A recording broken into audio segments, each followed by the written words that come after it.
বড় ভাই বড় শিক্ষিত হওয়ার স্বপ্ন বাদ দিয়া মা বাবার খেদমতে চলে গেল, কাজ করে। আর কয় আমার ছোট ভাইরে মানুষ বানাই, আমি কাজ করে করে ছোট ভাইয়ের খরচ দিব।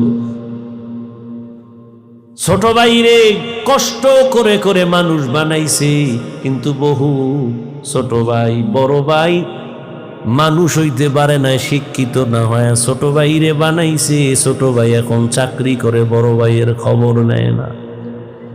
নাই ঈদের সময় এখন বিয়ে করি না, কত আনন্দ, চাকরি করে, টাকার অভাব নাই। একই জায়গার এক পার্শ্বে বড় ভাইয়ের ছোট একটা ভাঙা ঘর, বড় ভাইয়ের ভাঙা ঘর আর ছোট ভাইয়ের ঘরটা ছাদ দেওয়া বিল্ডিং। ঈদের বাজার লইয়া যখন গোপনে ঘরে আইয়া স্ত্রীরে কয় জামা কাপড় গুলো সন্তানেরে দাও, তুমি নাও। বড় ভাই তো জানালা দিয়া তাকায় দেখছে ছোট ভাই আসছে, কিন্তু বড় ভাই রে জিগায় না। বাচ্চারে কি আর কন্ট্রোলে রাখা যায়? ও দৌড় দিছে, কাকা আছে। দৌড়াইয়া গিয়া দেখে ওর চাস্তো ভাই নতুন জামা পইরা কত আনন্দ করে। ও একটা দৌড় দিয়া কয়, আব্বু আমারে জামা দিবা কবে? বাবা এই কথা শুইনা চোখের পানি ছেড়ে কান্না করে আর বুকে জড়ায় কয়, বাবা কাঁদিস না, আল্লাহ যেদিন তৌফিক দিবে সেদিন তোরে জামা কাপড় দিবে।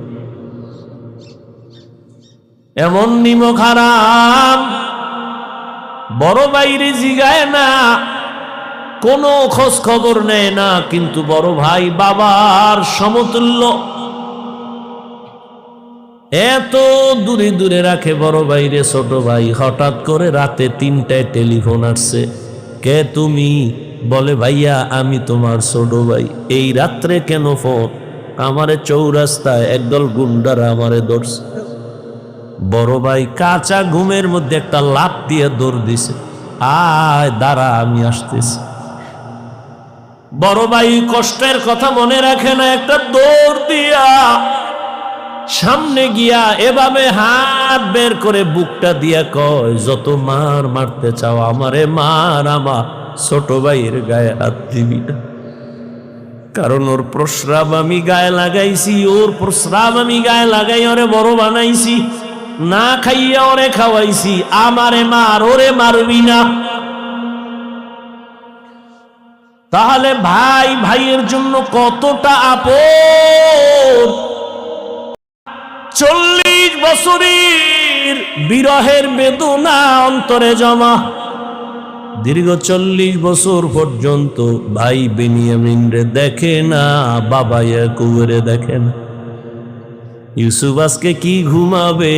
বাইরে রুমের মধ্যে নিয়ে কয়, রে বেনিয়ামিন বল আমার বাবা কেমন আছে? বেনিয়ামিন কান্না করে, ইউসুফের জন্য দুঃখে দুঃখে বাবা কান্না করে অন্ধ হয়ে গেছে। এক পর্যায়ে ইউসুফ নবী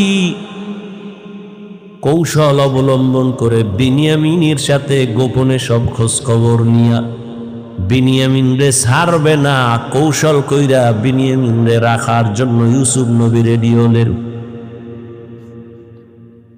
ভাইরা আমার, 10 বাইরে আবার খানা দিয়া বিদায় করেছেন। ইউসুফ নবী বিনিয়ামিনকে রেখে দিলেন, নিয়ম অনুযায়ী একটা কৌশল করেছেন, ওটি বলার সময় নাই। শেষ পর্যায়ে পরিচয় ইউসুফ দিয়া কয়, আমারে চিনবা না, আমি তোমাদের সেই হারানো ভাই ইউসুফ। কান্নাকাটির এক অবস্থা, বলে আজ আমি তোমাদের উপরে কোনো প্রতিশোধ নিব না, যাও আমার বাবারে সালাম জানাও, আর আমার একটা জামা আছে জামাটা নিয়ে যাও। আমার আব্বা জান অন্ধ, ওই জামাটা আমারে আল্লাহ জান্নাত থেকে পাঠাইছেন, কূপের মধ্যে যে জামা পরছিল ওই জামাটা নিয়ে যাও, আর আমার আব্বাজানের চোখের মধ্যে লাগাইলে আব্বাজানের অন্ধ চোখ ভালো হয়ে যাবে। আর আব্বাজান রে সহ আম্মারে নিয়া তোমরা এইবার সব আমার আমন্ত্রণে মেহমান হয়ে এখানে চলে আসবা। আল্লাহ তাআলা 40 বছর পেরিয়ে যাওয়ার পর মা বাবা ভাইদেরকে মিশরে পৌঁছায় দিলেন।